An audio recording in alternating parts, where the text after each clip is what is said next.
قررنا أنا والفريق نروح على منطقة الجوف بالسعودية لنشوف المأذنة ونتعرف على مصدر إلهام نورمان فوستر المباشر لتصميم برج الفيصلية بالرياض.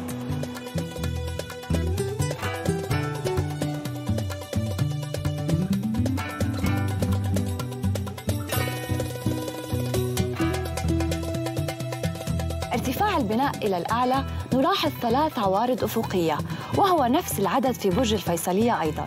It felt we had an opportunity to create a new city centre. When we were looking, we kind of thought maybe the message is in the historic minarets. المعماري البريطاني نورمان فوستر استلى الفيصلية من عمق العمارة الإسلامية ليستلهم التكوين الأساسي للبرج من مأذنة جامع عمر بن الخطاب بدومة الجندل. المأذنة فريدة في تصميمها وكذلك في تاريخها. هذه المأذنة تعد من أقدم المآذن الإسلامية القائمة في الجزيرة العربية.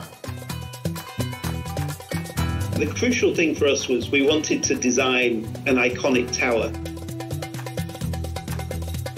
نمط البناء واستخدام المادة المحلية للبناء وهي الجندل التي أخذت دومة الجندل اسمها من مادة الحجارة التي بنيت منها هذه المأذنة، وكذلك استيحائها وتأثيرات العمارة المحيطة في الجزيرة العربية أدت إلى ظهور هذا النمط المعماري للمأذنة.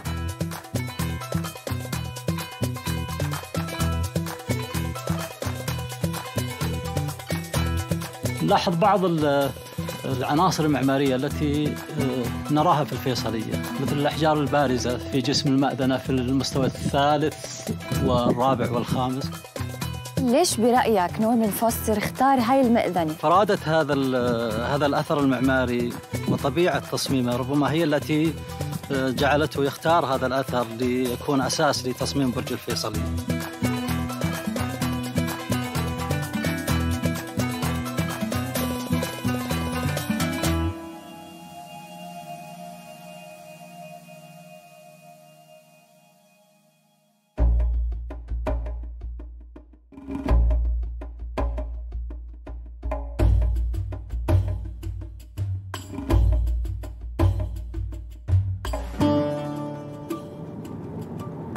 عدنا إلى الرياض، عدنا من بعد جولة بالجوف، وبالتحديد من بعد ما زرنا مأذنة جامع عمر بن الخطاب. طبعاً أنا اللي بستغرب منه أكثر شيء إنه هيك عمل معماري مثل المأذنة غير موثق بما فيه الكفاية، سواء بالأرشيفات المعمارية أو بالكتب أو حتى على الإنترنت.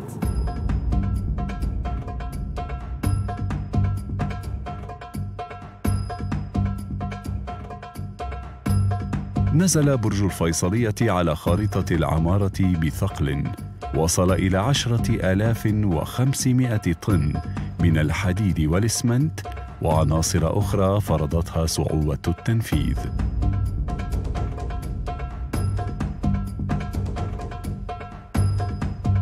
الفيصلية جزء من مشروع كبير مساحته 240 ألف متر مربع، للبرج منها 55 ألف متر.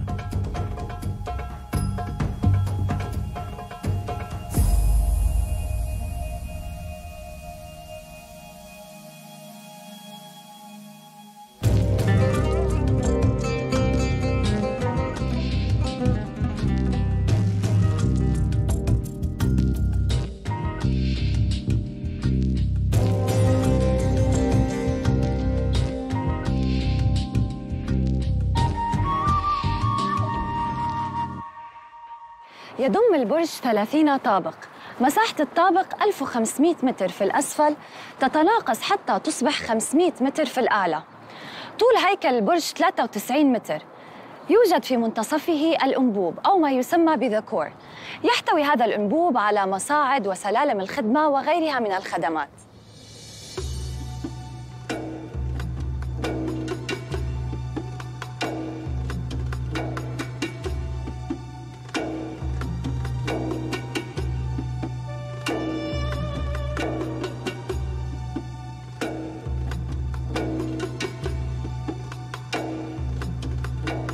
بين الرياض والبحر مسافة بعيدة، المياه تتبخر تحت حرارة 50 درجة مئوية. عندما تمطر في هذه المدينة، تمطر بشكل عنيف مصحوب برياح عاصفة يسقط معها البرد بحبات كبيرة. In terms of this challenging weather that you were just talking about, were there new materials being considered back then? How was your approach to that? Well, I think obviously the brief dictated that they wanted an office building kind of with views. So we started by thinking, could we do in effect, an all-glass building like we would do in a more northern climate? And then we thought, but there's a lot of sunshine out there. So we created these external brise-soleils, which change as you go up the tower. And what they do is they extend out. The glass is full height floor to floor, but the brise-soleil stays there to shade the window from the sunshine. And it varies around all four sides, and also the angle as you move up the tower.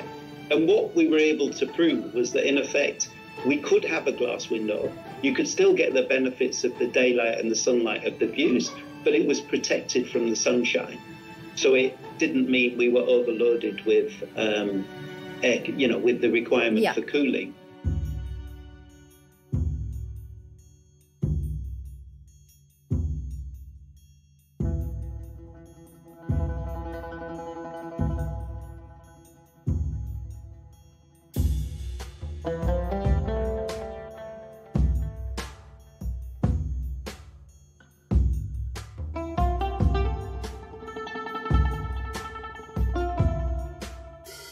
مباني الخرسانة المسلحة الشاهقة تطلبت مهندسين إنشائيين لإيجاد حلول للمشكلة الأهم، وهي مقاومة أكبر عدو لناطحات السحاب، وهنا أعني الرياح.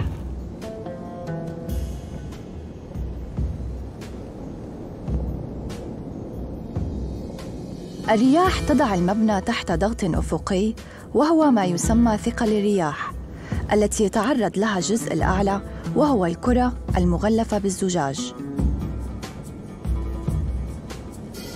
في الأيام العادية تتحرك الكرة مليمترات قليلة، ولكن أمام الضغط العالي تتحرك 3 أو 4 سنتيمترات.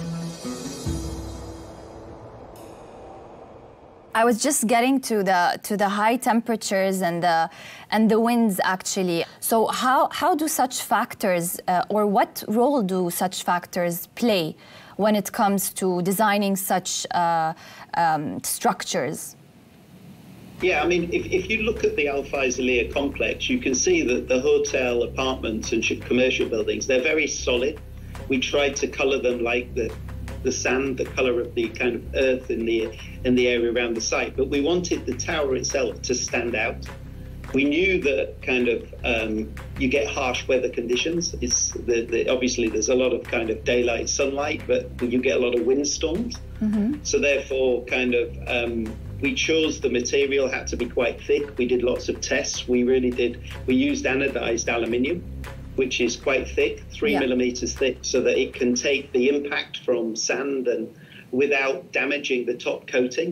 But what that does is it's kind of a natural anodized finish, so the sun catches it and it sparkles during the day. But also it's a very resilient material, so it still looks the same as it did, even though it's 30 years old. It'll last a lifetime. And that was a conscious decision to make the tower different from the master plan, so it stood out.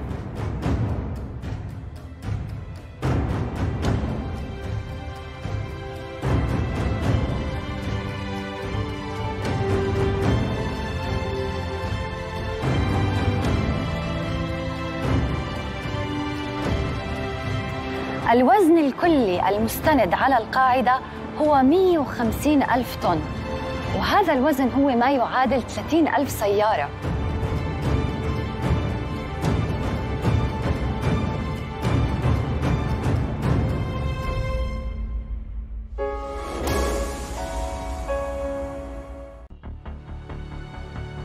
لم تكن هناك كرة زجاجية في تصميم نورمان فوستر الأساسي، والتي نراها في قمة البرج اليوم.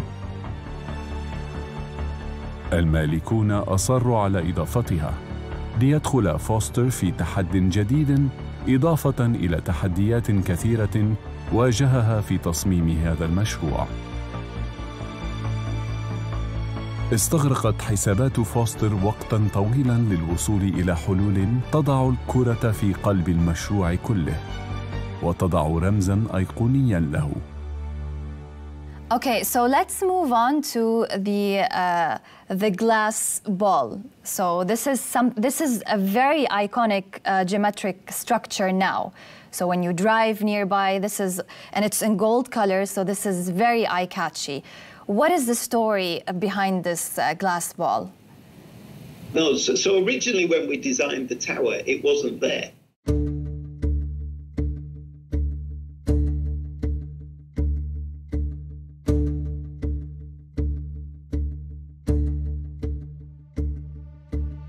When we were, in effect, probably building the tower, the client kind of came to us and said, I really like the ability to get up the top. The views from the top of the tower were stunning.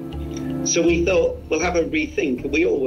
It is amazing. You can see 50 kilometers into the desert. So we replanned the air conditioning and the plant rooms. And the plant rooms got repositioned where we have the K-bracing. So there are 3 of them in the tower. And that freed up the space.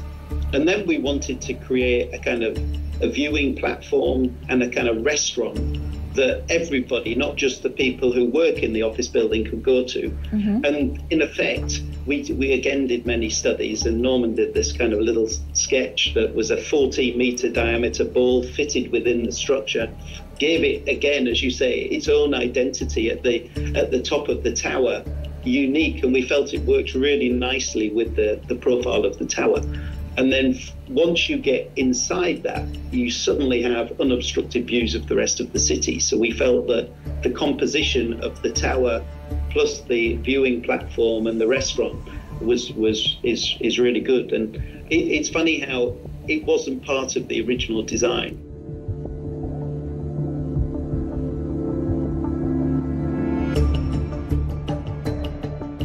When you also think about what we were doing in context of other projects, I mean, one of, I think, its big successes is the fact that the glass goes all the way over the top as well.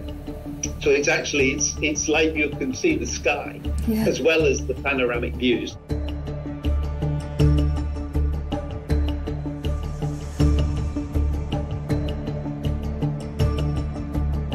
If you look at our Swiss Re Tower, which also does a very, in the city of London, the glass goes over the top and you can access the rooftop level and have these 360 panoramic views.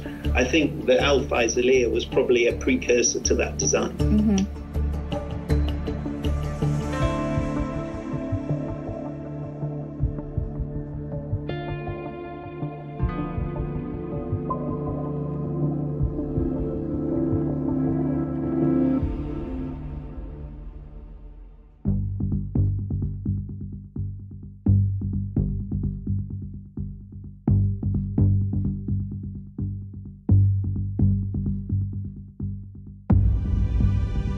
One of the other key features of it is the bottom of the tower, because we did quite an innovative idea down there, because in effect we had a luxury hotel on one side of the site, serviced apartments on the other side of the site with the commercial centre on the opposite, and we wanted to create an indoor linear link that allowed you to pass between all 3 buildings, and including the tower, without having to go outside into the harsh weather. Uh-huh.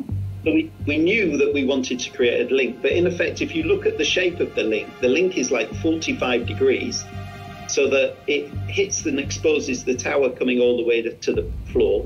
It provides a shaded link, sheltered from the sun by the solid kind of petaled shading devices. And then the back wall, which separates us from the road and the site behind, there's a Brian Clark sculpture, which is still probably one of the largest of its kind. There's a super stained glass window that really provides a kind of unique lobby identity.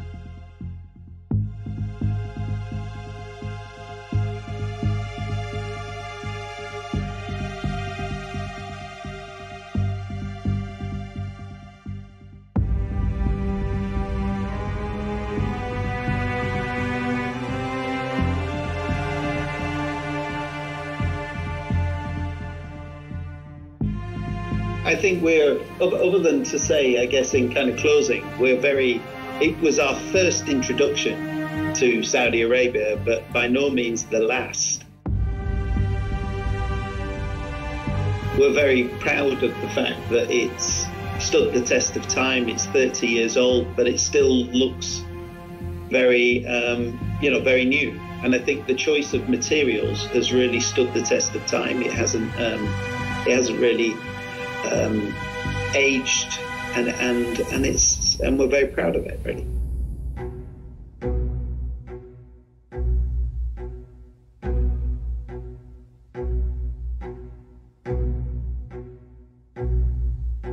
هذه القاعة نفذت دون استعمال الباطون المسلح. هل تتخيل هذا؟ فهي معلقة بأقواس معدنية منحنية يرتكز الضغط على الوسط فتدفعه بقوتها على الجوانب.